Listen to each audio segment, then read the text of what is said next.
Hey Capricorn, this is going to be your November 2018 reading. My name is Camille and you are watching Millennial Tarot. Before I get started, I did want to say that I am offering my $10 reading. So if you have a burning question or desire, or if this reading resonates, and especially if it does not, and we want something more specific to you, then I will leave my email below. I am also branching into natal chart readings and interpretations. So if you have any one question that I can answer with astrology for you, those are just $20, and you can email me below for that as well. So I think that's it. I'm going to go into your reading. As always, 3-card spread, past, present, future, clarifiers if needed, and I am using the Golden Universal Tarot deck.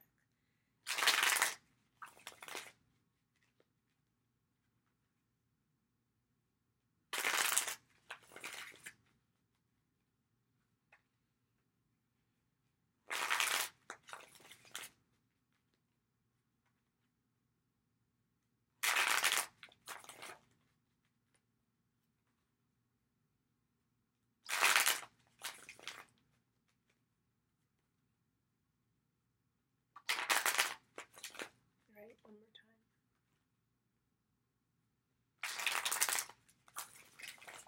Lovely.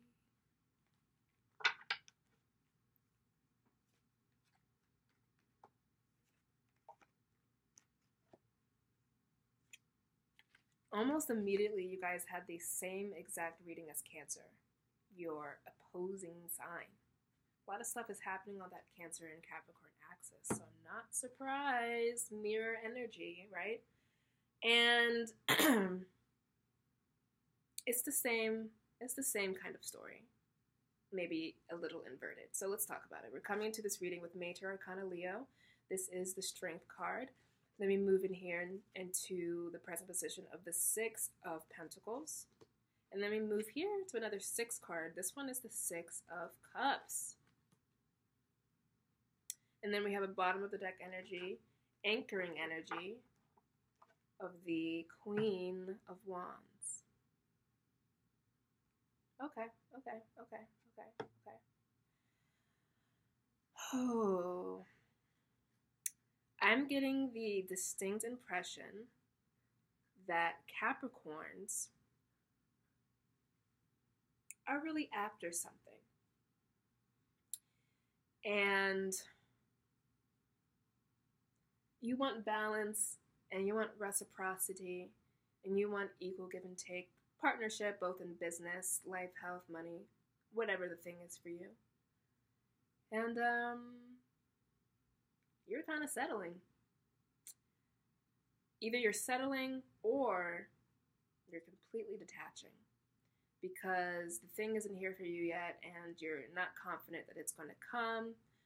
You're not confident that you're worthy of it, or you have like a little piece of it, or you're settling for less, and you're like, you know what, this just has to be okay, because if I set this free, then what's going to come back to me? I just don't know.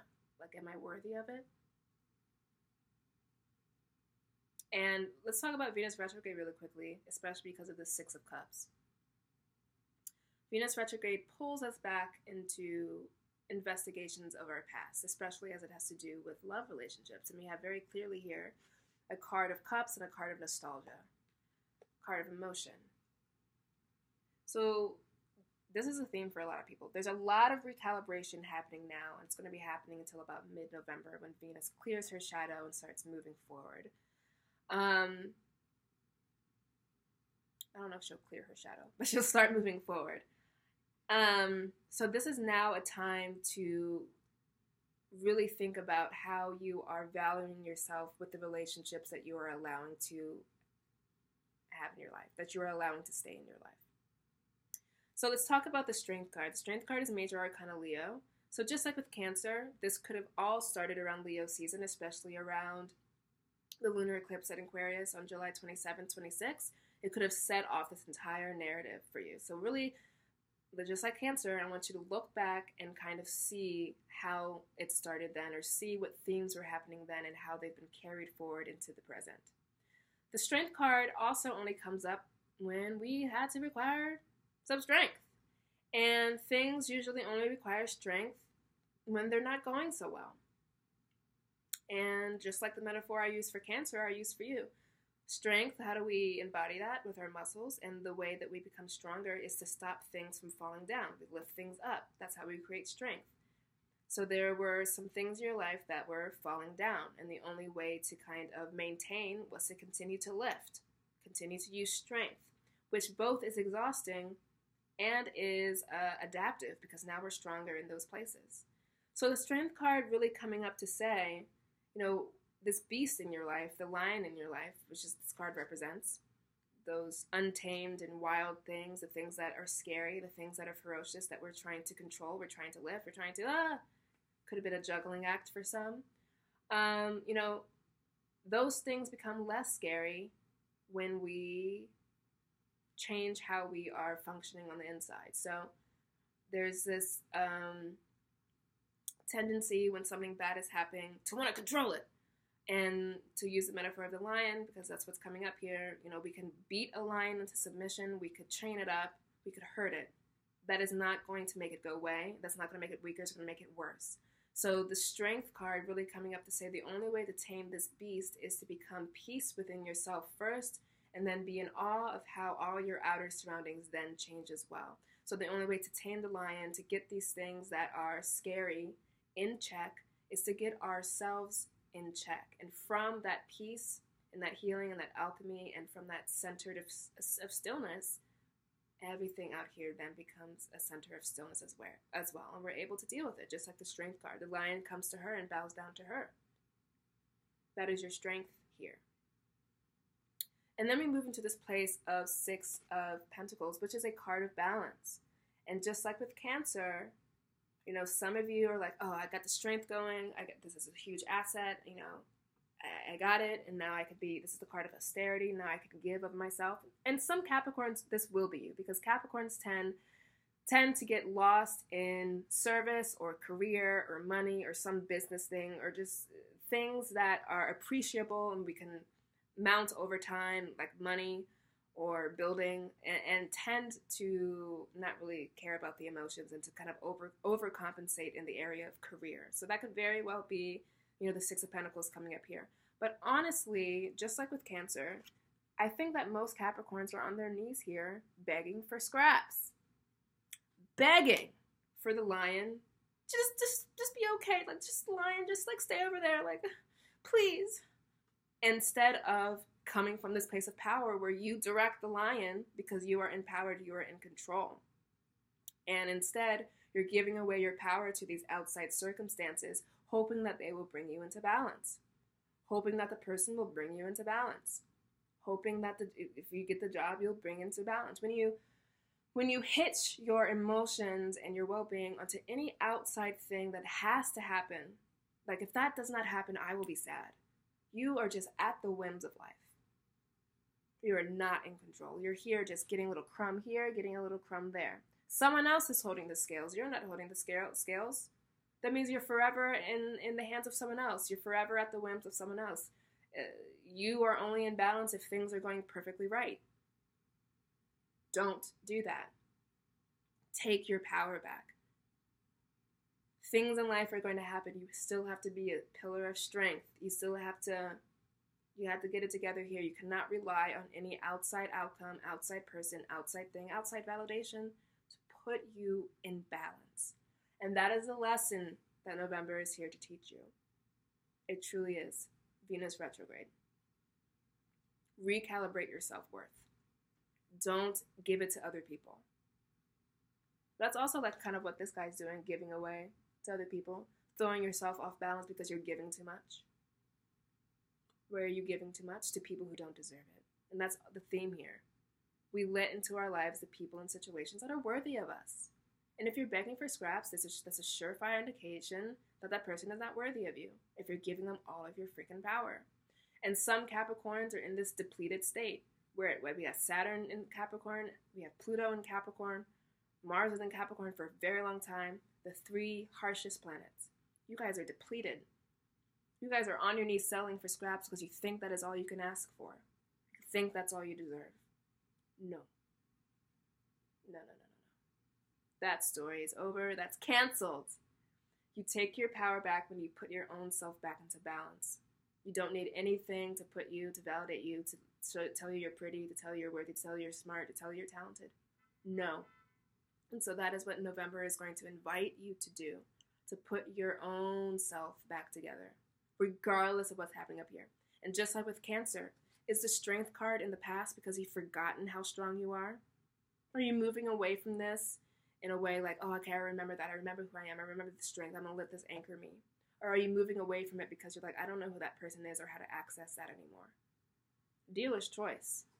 Strength is here from you, here for you, whether you want to use her or whether you're just going to forget about her. Forgetting your own strength. Remember your own strength. Okay? Your own power as well. You're Capricorn. Your own power. And Capricorn is so keyed into sullenness and depression and melancholy. You guys are that Saturn sign. And in those moments, there's a temptation to pretend like we are victims of life. That things just happen to us and there's nothing we can do. But there's everything you can do. Okay? So then we're moving here into the Six of Cups. And the Six of Cups is a card of warmth, the card of childlike nostalgia of things happening in the past. It's also, these two people are on their knees. And then these two people are like, oh my God, look at this flower, and I'm giving you this, and emotional warmth, and blah, blah, blah, blah. So the Six of Cups is where you return to. And there's so much hardened edge to Capricorn. I'm just going to get through this by being a rock. And of course, when we're a rock, we can't let good things in either, right? So the Six of Cups is a reminder that there is joy in life, that there are places where you can feel childlike warmth, that there are places where you can feel and lean on your past and lean on the good things that have happened in order to inform yourself that good things can continue to happen. It's a card of reflection. It's a card of retrospect, especially as it has to do with Venus. Where, like with strength, where have you forgotten you were loved? You were attractive. They did dig you. They do want to be with you. Where have you forgotten I am good enough? I do deserve this. I am good at that job. I do have that talent. Because I remember in the past, they told me I was good. And maybe things aren't going so well now, but that doesn't mean I have to forget. Let those warm spots, let the warm memories, let, childlike friends, so let your family, let the memories of childhood, or, because Capricorn is all about legacy and things that were happening in the past and old school and old fashioned. So let that kind of inform how you can move forward. Let the warm spots in your past remind you that it could be warm again. Or let them just warm you now when it doesn't feel so hot. Also, here you are on the cold floor, just, putting yourself back in balance, hopefully, but settling for crumbs a little bit. Some of you are giving too much, some of you. And here we have a completely different energy of sharing. There's no such thing anymore of like tit for tat giving. Please, I need this. I need you to tell me this. Please. Okay, now I feel better. Six of Cups is way more like, I want to share. I just want to be with you. I'm not going to keep track of what I'm getting, what I'm receiving, what's not working, what is working. I'm just going to be. We're going to share this. I'm not going to give you 3 crumbs. I'm going to give you this vase full of flowers. We're just going to share. We're just going to enjoy. So that is where the narrative ends for you in November. And I like how it is with this Queen of Wands. And the Queen of Wands is that action-oriented feminine energy that goes out there and gets what she wants. The Wands is also a return to warmth. We have Leo, strength, right? It's also a return to warmth. It's a return to joy. It's a return to being assertive and to being confident. And she's anchoring your reading, meaning that you can call upon those reserves of, I am great. I can do this. I don't have to wait for that person to make me feel good. I can put myself in the balance. I can't. Wait, I can. That's the Queen of Wands. The Queen of Wands is so self-assured and has the confidence and has the know-how. So let's bring this down into the real world. We talked archetypically, of course. By now, you know what situation this is for you. And this is a situation that plagues a lot of people. Love. Just because this is all Venus retrograde themed. So things not working out so great. Strength card having to be used either to get through a rough patch in a relationship, to end the relationship, or just starting a relationship feels so stressful and anxious for you. And then we move into this place of the Six of Pentacles, where it's like, I feel so shut down. I feel like I have no agency. I'm using all my strength. I'm using all my reserves. I'm just going to settle for whatever I get. I'm going to settle for the crumbs that you give me, and I'm just going to be okay with it. Or I'm going to give, and hope that that makes you like me, or hope that that makes me worth it, and hope that that makes that person return, or, that's that. And then the Six of Cups is, and then, the Six of Pentacles carries with it that ultimate outcome of you putting yourself back into balance yourself, right? So this is you saying, I don't need the partner to feel good about myself. I want them, I desire them, but I don't need them. I don't need the constant affirmation to feel good about myself. I want it, I desire it. I'd like to hear those words, but I'm good. I can take it from here. I'm good. Six of Pentacles is, I've been dating, I haven't found this person. I'm tempted to give up. I'm tempted to be depressed, but nah, I'm good. I'm going to keep going. I got this. I don't need that situation to put me back into balance. I put my self into balance first, and then I get the situation. That is the backwards way we think. We think that this is happening and that, this happens in response to that. No. This happens first, the feeling, the thoughts, the projections, and then life happens. So there's no way that you can't attract the situation that you want. When you put yourself in balance, you get those balanced situations back. Remember that. So then we're moving to the narrative. Then we have the end of the story. Then we have the Six of Cups. Six of Cups is also you find the person. This person reminds me of someone from childhood. This person makes you feel like a child, not in a condescending way, but in a, dang, I feel all free. I feel childlike. I'm falling in love like I'm 16. I got a crush. All that stuff. That's the person the person's in. Put ourselves back into balance. Remember our strength. Remember our worth. And now we're just like, I want to share. This is no more tit for tat. This is no more you text me 3 days later and I'll text you 6 days later. It's like, nah, I want to share. I want to join with you. I want to communicate. And you'll be attracting those people who will love that for you. You won't be attracting the tit for tat. I'm going to give you crumbs, or give me people. You'll be attracting the people who just want to share, just want to delight. And it's a cups energy, and it's kids, and it's just like happiness, and it's male and female. It's yin and yang. It's two sides of a whole coming together. That's what that is. And then the Queen of Wands anchoring this reading is like, I'm not going to stop until I get that. I'm not going to stop working on myself, and I'm not going to stop actually going after the things that I want in life. So she can help us both with the recalibration, how to put ourselves back into balance, give us the confidence to know that we are capable of that, even though things seem hard. She bulldozes through. And then once we got that together, the Queen of Wands then goes out into the world. She's like, I like you. You look nice. You look hot. I like you. Come to me. I'm in balance now. You're in balance. Let's do this balance thing. Let's just share. So that's for you, Capricorn. All right? You have the power. You hold the scales. You don't have to settle for crumbs. You don't have to give people crumbs if you're on the other side. No, Capricorn can be that way. Take back your power. Take back the power and know that how you feel about yourself and how you're going about life is going to be what you attract in. And know that you will get that worth, and you will get that validation mirrored back to you because you just feel it in yourself already to begin with. And that's that. That's that. If you need anything else for your personal life, of course, we spoke in the beginning, just shoot me an email. But until then, I will see you in December. Capricorn season right around the bend, huh? Until then, enjoy and talk to you later. Bye.